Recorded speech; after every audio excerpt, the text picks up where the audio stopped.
کچھ دیر کی خاموشی ہے پھر شور آئے گا. آج ہمارا دور ہے کل آپ سب کا دور آئے گا.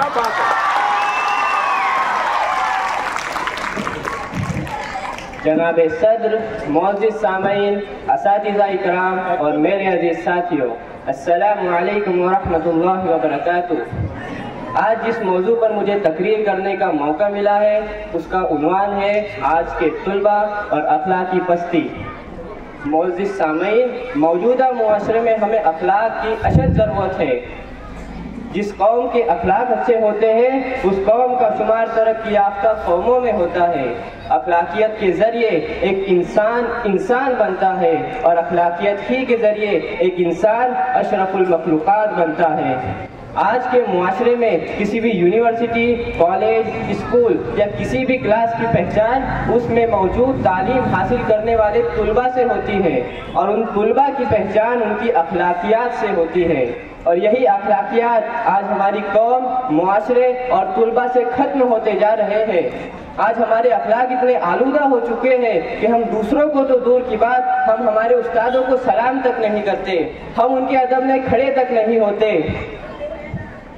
علم و ادب کے سارے خزانے گزر گئے، علم و ادب کے سارے خزانے گزر گئے، کیا خوب تھے وہ لوگ پرانے گزر گئے. باقی ہے زمین پر فقط آدمی کی بھیڑ، انسان کو مرے ہوئے تو زمانے گزر گئے. معزز سامعین، آج ہمارے اندر انسانیت کی وہ اہم ترین صفات جسے اخلاق کہتے ہیں وہ موجود نہیں ہے. ہمیں پتہ نہیں ہے کہ والدین کا درجہ کیا ہے، استادوں کا ادب کیا ہے، بزرگوں کا ادب کیا ہے، پڑوسیوں کے حقوق کیا ہے. ہم سب بھول چکے ہیں کہ ہمارے اوپر کن کن لوگوں کا حقوق ہے. دنیا کو ہے مار کے روح بدن پیش، تہذیب نے پھر اپنے درندوں کو ابھارا. اللہ کو پابر دیے مومن پہ بھروسہ، ابلیس کو یورپ کی مشینوں کا سہارا. معزز سامعین، اس انٹرنیٹ کے زمانے میں ہم تیزی کے ساتھ بد اخلاقیت کی طرف متوجہ ہو رہے ہیں. ہم اپنے آپ کو اتنا ہوشیار سمجھتے ہیں جیسے ہمیں علم کی ضرورت نہیں، ہمیں استادوں کی ضرورت نہیں. تو جو طلباء استاد کے مقام کی اس اہمیت کو نہیں سمجھتے انہیں یہ قول معلوم ہونا چاہیے کہ ایک ڈاکٹر نہیں بنا سکتا، ایک انجینئر نہیں بنا سکتا، ایک ملینر نہیں بنا سکتا، لیکن استاد کی وہ واحد ذات ہے جو ڈاکٹرز بھی بناتی ہے، جو انجینئرز بھی بناتی ہے، جو ملینرز بھی بناتی ہے. اور ہر وہ کامیاب شخص جو ہمیں معاشرے میں نظر آ رہا ہے اس کے پیچھے استاد ہی کا ہاتھ ہے. اب سوال یہ آتا ہے کہ واقعی ہم بد اخلاقیت کی طرف متوجہ ہو گئے ہیں. ہم سب اپنا جائزہ لیں. کیا ہم استادوں کی عزت کرتے ہیں؟ کیا ہم والدین کا احترام کرتے ہیں؟ کیا ہم بزرگوں کا ادب کرتے ہیں؟ کیا ہم ان کتابوں کا ادب کرتے ہیں جن کے ذریعے ہم علم حاصل کر رہے ہیں؟ ذرا ان باتوں کو محسوس کیجئے.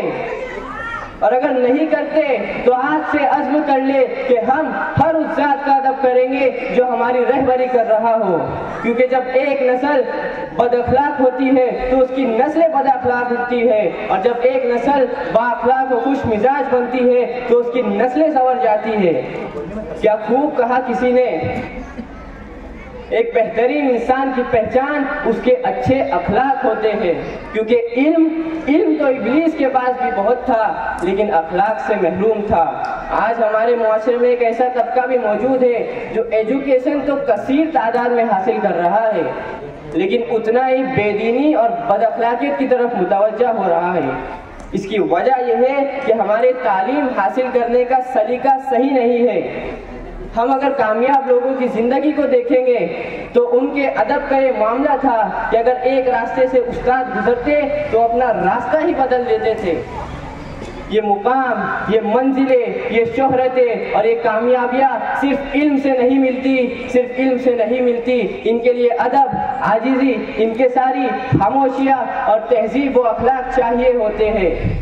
اور ان تمام اصولوں کو مد نظر رکھتے ہوئے جب ایک طالب علم حاصل کرتا ہے تو ایسی ایک شخصیت وجود میں آتی ہے جو ہواؤں کے رخ کو بدل دے، جو قوموں کو رخ کو بدل دے. آخر میں حقیقت بیان کرنا چاہوں گا کہ میرے کہنے سے اور آپ کے سننے سے انقلاب نہیں آنے والا. انقلاب تبھی آئے گا جب ہم ان اخلاقی صفات کو اپنے اندر پیدا کریں گے اور اپنی زندگی میں تبدیلی لائیں گے. عمل سے زندگی بنتی ہے جنت بھی جہنم بھی. عمل سے زندگی بنتی ہے جنت بھی جہنم بھی. یہ خاکی اپنی فطرت میں نہ نوری ہے نہ ناری ہے. السلام علیکم.